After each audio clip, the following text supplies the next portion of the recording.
Hace más de 3000 años, en las orillas del río Nilo, un pueblo entero desapareció de los registros de la civilización más poderosa de la antigüedad.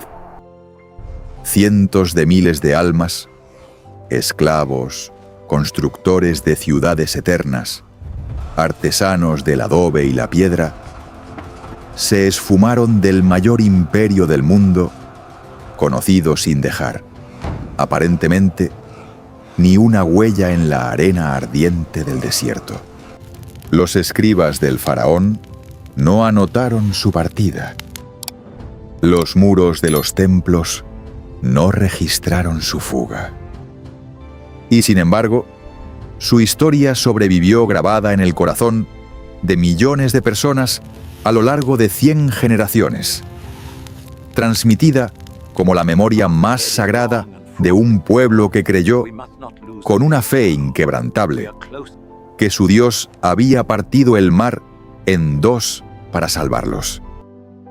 Hoy, arqueólogos, geólogos e historiadores de las universidades más prestigiosas del mundo han vuelto sus ojos hacia ese silencio monumental, armados con palas, tecnología satelital y métodos científicos que los antiguos egipcios jamás pudieron imaginar.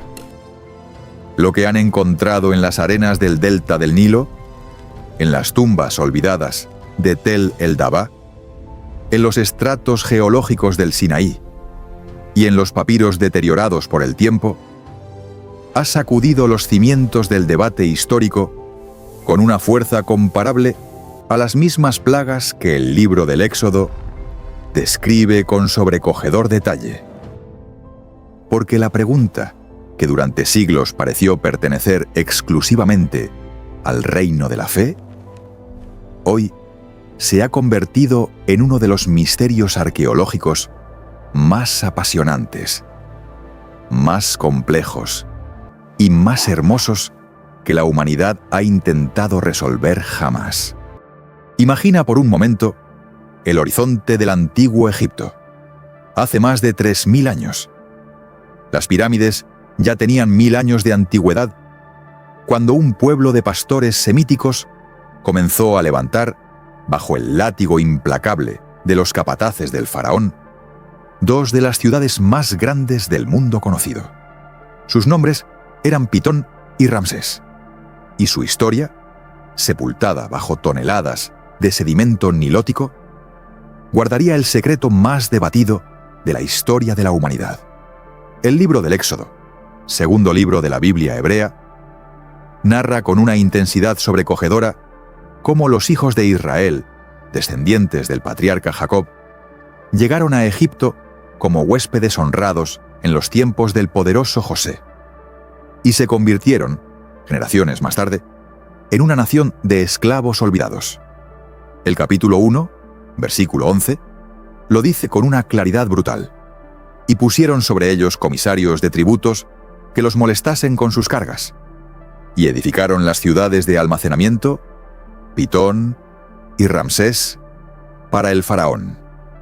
Esta es la afirmación central que los arqueólogos del siglo XX y XXI han intentado, con métodos cada vez más sofisticados, confirmar o refutar. Durante siglos, la comunidad académica trató el Éxodo como un relato mítico, una narración fundacional de identidad nacional sin correlato histórico verificable. El argumento era poderoso en su simplicidad.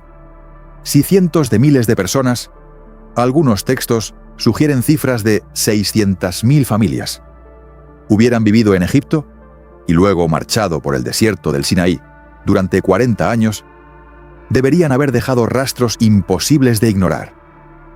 Y sin embargo, durante décadas, los arqueólogos regresaban del Sinaí con las manos vacías y la certeza perturbadora de que la arena del desierto no guardaba la memoria de aquel éxodo monumental.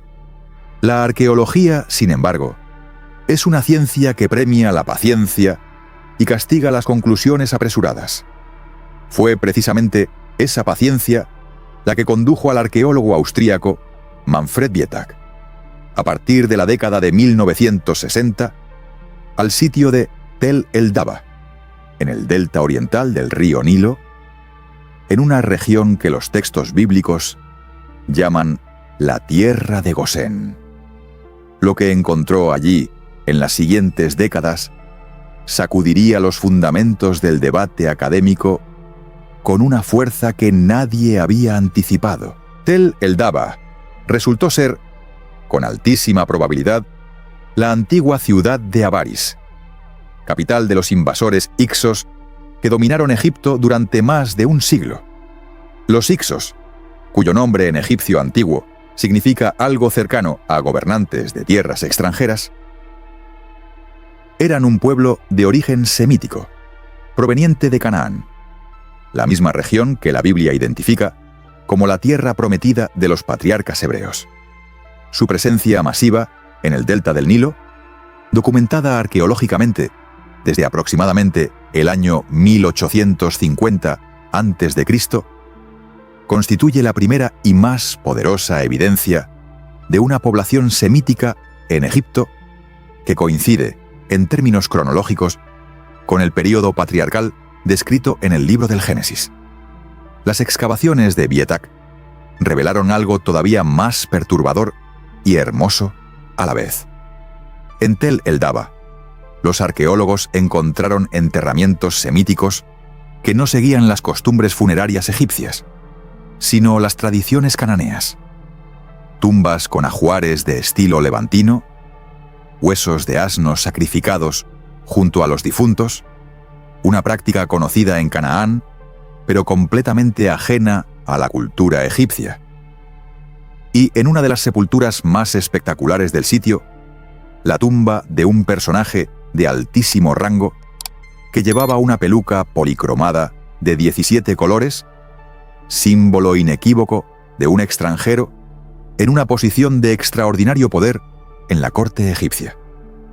Algunos investigadores, con cautela académica, pero con un entusiasmo difícil de disimular, se preguntaron en voz alta si aquella tumba podría pertenecer a un personaje que la tradición bíblica conoce como José, el hijo de Jacob, que llegó a Egipto como esclavo y se convirtió en el segundo hombre más poderoso del imperio. La identificación de la ciudad de Ramsés es otro de los pilares arqueológicos de este debate apasionante.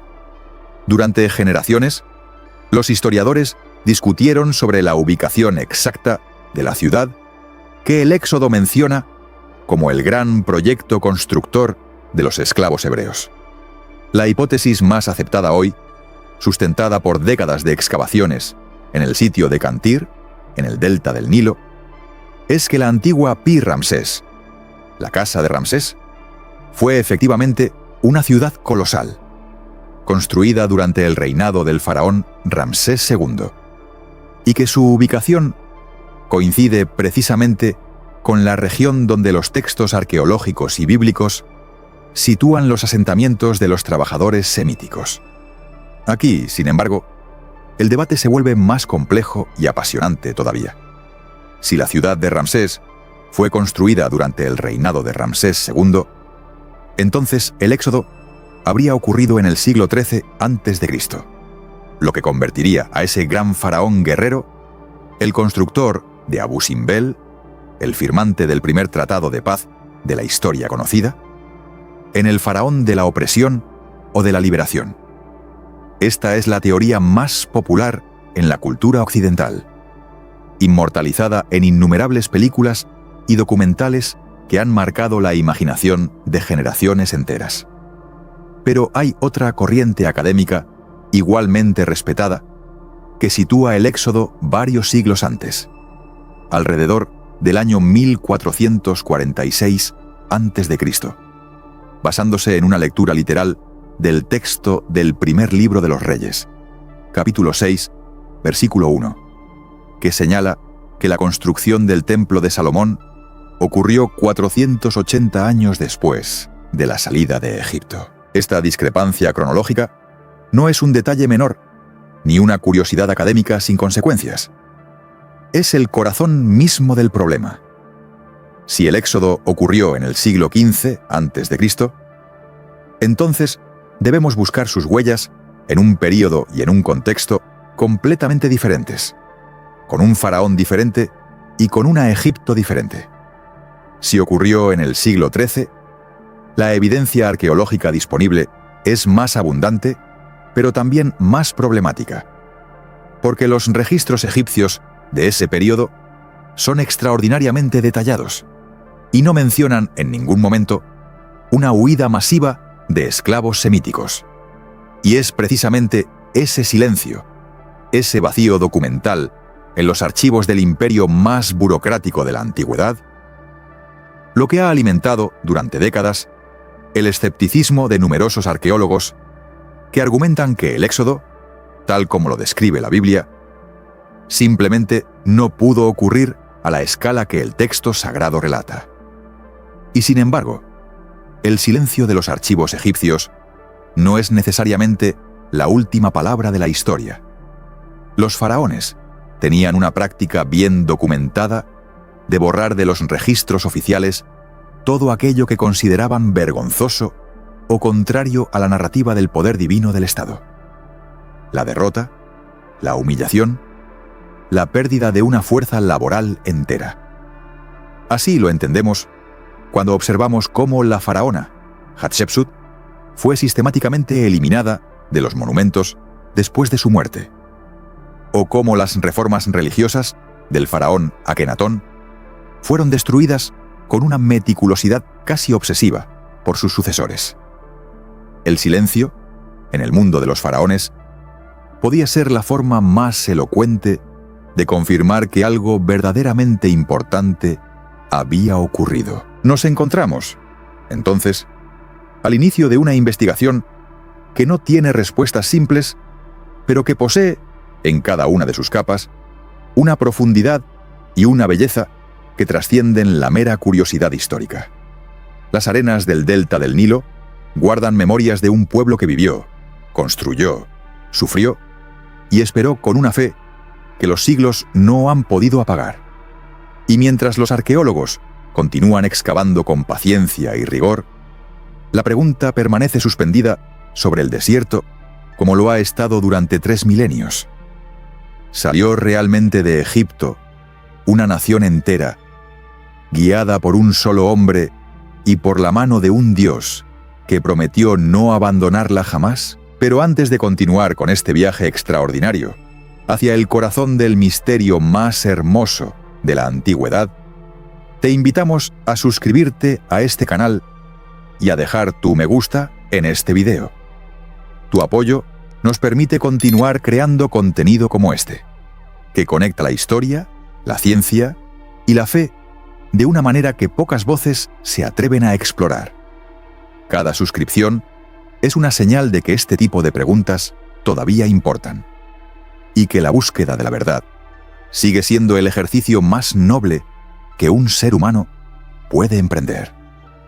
Pocas narraciones en la historia de la humanidad igualan en intensidad dramática la descripción de las 10 plagas que el libro del Éxodo presenta como el instrumento con el que el Dios de Israel doblegó la voluntad del faraón más poderoso del mundo. Sangre en las aguas del Nilo, ranas que invadieron cada rincón del gran imperio, tinieblas que cubrieron la tierra durante 3 días, y finalmente, la más aterradora de todas, la muerte del primogénito de cada familia egipcia en una sola noche silenciosa y devastadora. Durante siglos, estos relatos fueron considerados por la mente secular como narraciones puramente alegóricas, símbolos del poder divino sin correlato verificable en el mundo físico. Sin embargo, a partir de la segunda mitad del siglo XX, una generación de científicos comenzó a hacer una pregunta diferente y más audaz. ¿Qué ocurriría si las plagas del Éxodo no fueran exclusivamente milagros sobrenaturales, sino eventos naturales de una magnitud catastrófica, amplificados y orquestados por una providencia que los israelitas reconocieron como la mano de su Dios? Esta pregunta abrió una línea de investigación fascinante, que hoy involucra geólogos, vulcanólogos, climatólogos y epidemiólogos de algunas de las instituciones más respetadas del planeta. Sus conclusiones, aunque parciales y debatidas, resultan difíciles de ignorar para cualquiera que se acerque al tema con honestidad intelectual. El punto de partida de esta teoría es uno de los eventos volcánicos más devastadores de la historia humana registrada: la erupción de la isla de Thera, conocida hoy como Santorini, en el mar Egeo.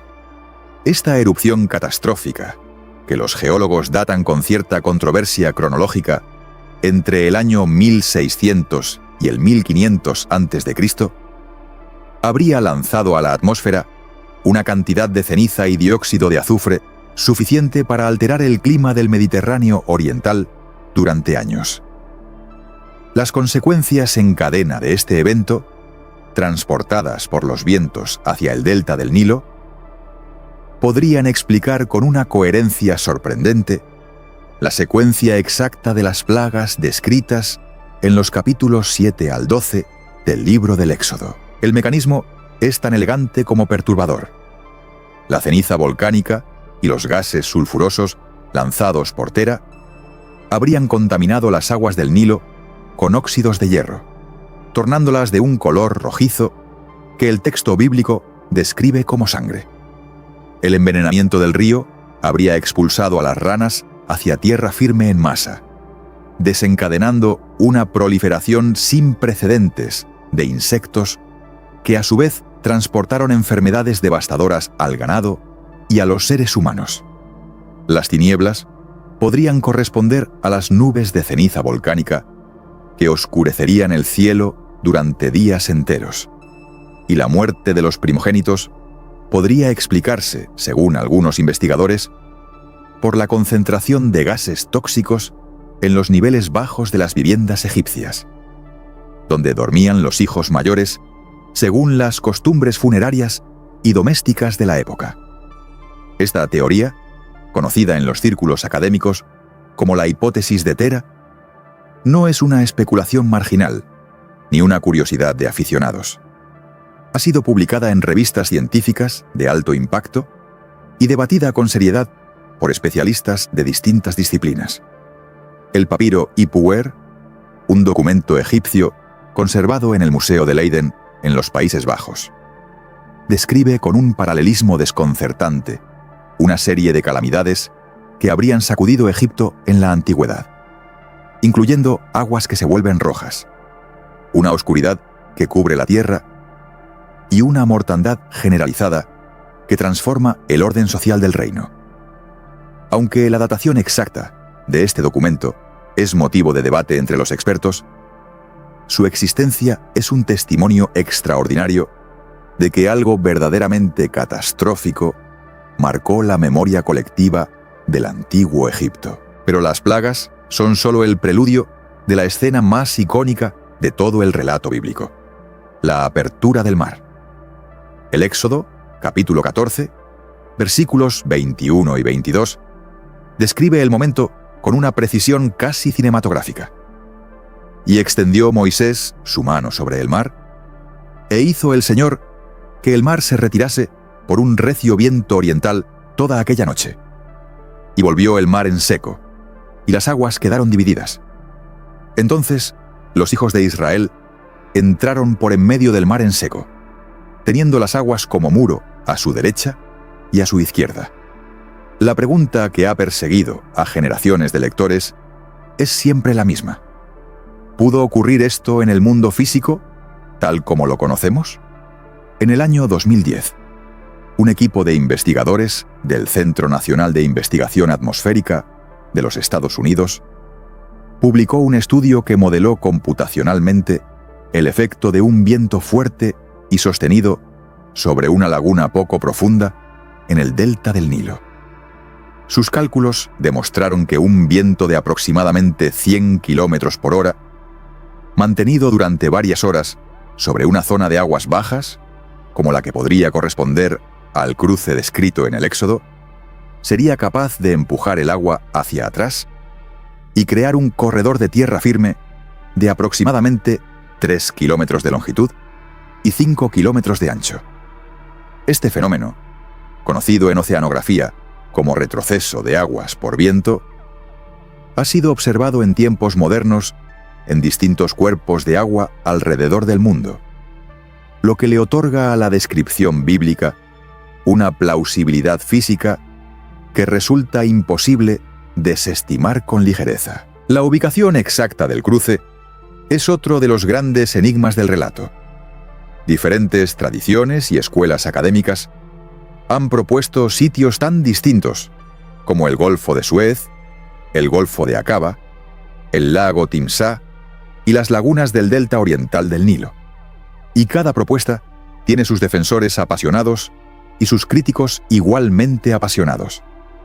Lo que sí es ampliamente aceptado es que la ruta del Éxodo, cualquiera que fuera, habría atravesado uno de los entornos más hostiles y áridos del planeta, lo cual hace aún más extraordinaria la supervivencia de una comunidad entera durante 40 años en aquellas condiciones. Desde cualquier perspectiva que se adopte, la de la fe o la de la razón científica, el solo hecho de que ese pueblo haya subsistido y preservado su identidad en el desierto es en sí mismo un fenómeno que merece atención y reverencia. Las huellas arqueológicas en la península del Sinaí son escasas, y esta escasez ha sido utilizada repetidamente como argumento central contra la historicidad del Éxodo. El arqueólogo israelí Eliezer Oren realizó extensas excavaciones en la ruta norte del Sinaí durante la década de 1970 y encontró numerosas fortalezas y puestos militares egipcios a lo largo del camino, que la Biblia llama el camino de la tierra de los filisteos. La presencia de estas guarniciones militares podría explicar, con una coherencia histórica notable, por qué el Éxodo capítulo 13, versículo 17, describe explícitamente que Dios condujo al pueblo por un camino diferente, el del desierto hacia el mar, precisamente para evitar el encuentro con estas fuerzas armadas. Es un detalle narrativo que, a la luz de la arqueología, adquiere una verosimilitud histórica inesperada y fascinante. Un redactor que inventara este relato siglos después de los hechos, difícilmente habría conocido la disposición exacta de las guarniciones militares egipcias en el Sinaí, ni habría tenido razón alguna para incluir ese desvío estratégico en la narración.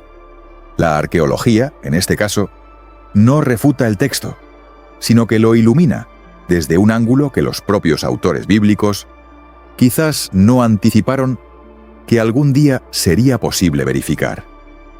Y en ese punto de encuentro, entre la pala del arqueólogo y la pluma del profeta, es donde este misterio se vuelve verdaderamente hermoso. Llegamos ahora al territorio más incómodo y al mismo tiempo más honesto de esta investigación: el argumento del silencio.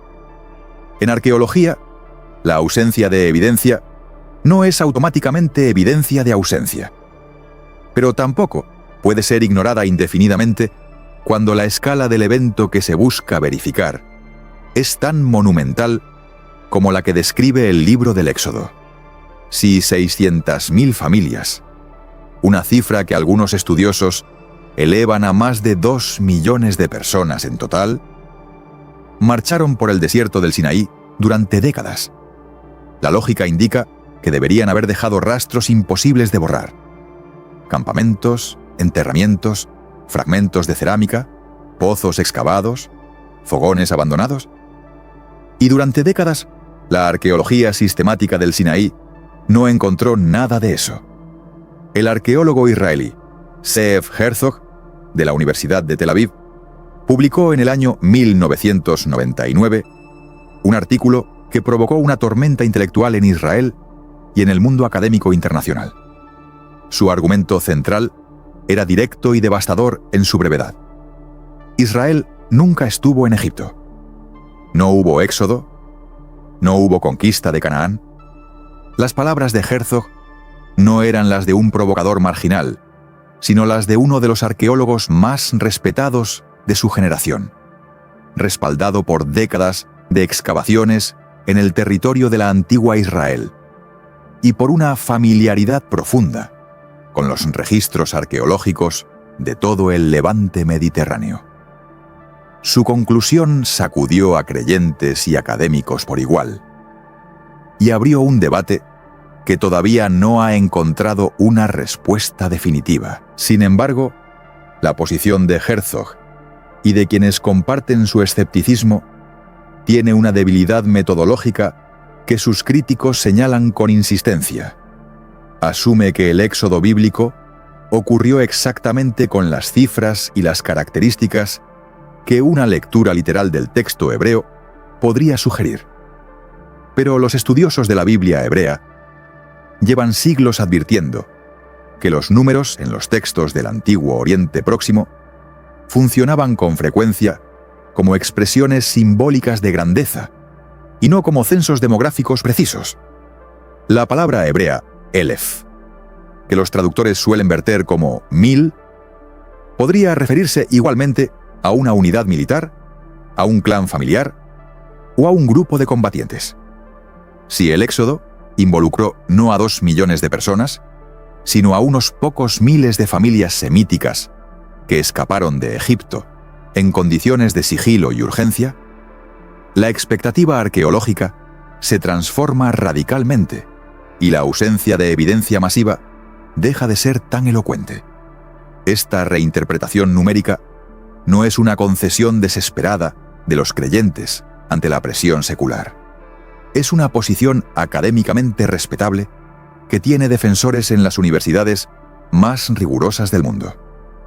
El erudito bíblico Colin Humphreys, físico de formación y profesor en la Universidad de Cambridge, ha argumentado con una precisión matemática admirable que una lectura más cuidadosa del texto hebreo original arrojaría una cifra de aproximadamente 22.000 personas en el Éxodo, un grupo mucho más manejable que 2 millones, y cuyas huellas arqueológicas serían extraordinariamente difíciles de rastrear en un desierto que ha sido sometido a milenios de vientos, tormentas de arena y transformaciones geológicas. El debate sobre la identidad del faraón del Éxodo añade otra capa de complejidad apasionante a este misterio. Ramsés II, el Grande, el eterno constructor de Abu Simbel y de los templos de Karnak, ha sido durante generaciones el candidato favorito de la cultura popular, en parte porque su nombre coincide con el de la ciudad mencionada en el Éxodo y en parte porque la cronología de su reinado, en el siglo XIII a.C., se alinea con ciertas interpretaciones arqueológicas. Pero hay otros candidatos igualmente serios. Amenhotep II, cuyo reinado en el siglo XV a.C. se ajusta mejor a la cronología interna de la Biblia hebrea. Tutmosis III, el gran conquistador que sometió Canaán, y cuyo hijo murió prematuramente en circunstancias que algunos investigadores relacionan con la plaga de los primogénitos. E incluso Akenatón, el faraón herético que instauró el monoteísmo solar y cuya caída podría tener conexiones simbólicas con la tradición hebrea que algunos estudiosos han explorado con fascinación y cautela. Lo que ninguno de estos faraones dejó en sus registros oficiales fue una mención de la huida de los esclavos hebreos. Y aquí entramos en el corazón mismo del problema del silencio. Los egipcios registraban con una meticulosidad casi obsesiva sus victorias militares, sus cosechas, sus tributos y sus construcciones monumentales. No registraban sus derrotas, sus humillaciones, ni sus catástrofes. El faraón Ramsés II firmó con los hititas el Tratado de Kadesh, después de una batalla que fue, en el mejor de los casos, un empate militarmente inconcluso. Pero los bajorrelieves de sus templos lo presentan como una victoria aplastante y total. Si ese mismo faraón, o cualquier otro, sufrió la pérdida de toda su fuerza laboral esclava, la destrucción de su ejército en las aguas del mar y la muerte de su hijo primogénito. La probabilidad de que lo registrara en sus monumentos es, históricamente hablando, cercana a cero. Existe además una evidencia indirecta que los arqueólogos escépticos no siempre incorporan en su análisis con la profundidad que merece: el abrupto abandono de la ciudad de Avaris, identificada como el centro del asentamiento semítico en el delta del Nilo. Las excavaciones de Tel el Daba revelaron que esa ciudad floreciente fue abandonada de manera repentina y masiva en algún momento alrededor del siglo XVI a.C. No hay señales de destrucción violenta. No hay capas de incendio ni de batalla. Simplemente, un día la gente se fue. Dejó atrás cerámica, herramientas y, en algunos casos, incluso los ajuares funerarios de sus muertos. Este tipo de abandono abrupto y pacífico es precisamente lo que esperaríamos encontrar si una comunidad entera decidió partir en condiciones de urgencia, pero sin violencia, tal como el Éxodo describe la salida de los hijos de Israel de la tierra de Gosén. Acompaña esta evidencia un hallazgo perturbador descubierto en las mismas excavaciones de Bietak. 96 tumbas en el sector que correspondía a la residencia del personaje de alto rango, mencionado anteriormente, el posible José. De esas 96 tumbas, la gran mayoría estaba vacía. Los ataúdes habían sido abiertos y los cuerpos removidos deliberadamente, llevados por alguien que los consideraba suficientemente importantes como para no dejarlos atrás. El libro del Génesis, capítulo 50, versículos 24 y 25, narra que José, antes de morir en Egipto, hizo jurar a sus hermanos que llevarían sus huesos consigo cuando Dios los sacara de aquella tierra. Y el libro del Éxodo, capítulo 13, versículo 19, confirma que Moisés tomó los huesos de José cuando el pueblo partió. La arqueología encontró tumbas vacías. La Biblia explica por qué estaban vacías. Este paralelismo no prueba nada de manera concluyente, pero es uno de esos momentos en que la ciencia y la fe se miran a los ojos con una intensidad que detiene la respiración. Lo que este viaje a través de la arqueología, la geología y la historia nos ha enseñado es algo que trasciende el debate académico y toca algo más profundo en la condición humana. La verdad de una historia no siempre se mide exclusivamente por la cantidad de fragmentos de cerámica que deja en la arena. Los pueblos que han sido reducidos a la esclavitud no construyen monumentos a su propia humillación. Los vencidos no escriben sus derrotas en piedra. Y los que huyen no se detienen a dejar señales para los arqueólogos del futuro. El éxodo, si ocurrió, habría sido protagonizado por personas que no tenían tiempo ni recursos para la posteridad. Solo tenían fe, determinación y la promesa de un Dios que les había dicho que los sacaría de allí con mano poderosa. Y esa fe, ese recuerdo transmitido de padres a hijos durante 100 generaciones sin interrumpirse jamás, es en sí misma una forma de evidencia que la arqueología no puede excavar, pero que ningún académico honesto puede ignorar completamente. Los pueblos no preservan durante 3000 años, con una fidelidad y un costo tan alto, el recuerdo de algo que nunca ocurrió. La memoria colectiva tiene sus distorsiones y sus exageraciones, pero también tiene una raíz, un núcleo de experiencia vivida que la sustenta y la alimenta a través del tiempo. Si hoy, en el siglo XXI, millones de personas en todo el mundo siguen celebrando la Pascua como el recuerdo de una liberación real, quizás la pregunta más honesta no es si el éxodo ocurrió, sino si estamos buscando sus huellas con las herramientas correctas y con la suficiente humildad para reconocer que la historia, como la fe, siempre guarda más secretos de los que revela. Gracias por acompañarnos en esta búsqueda extraordinaria. Si este contenido tocó algo en ti, compártelo. Comenta tu reflexión aquí abajo y suscríbete para continuar explorando juntos los misterios más profundos de la historia humana.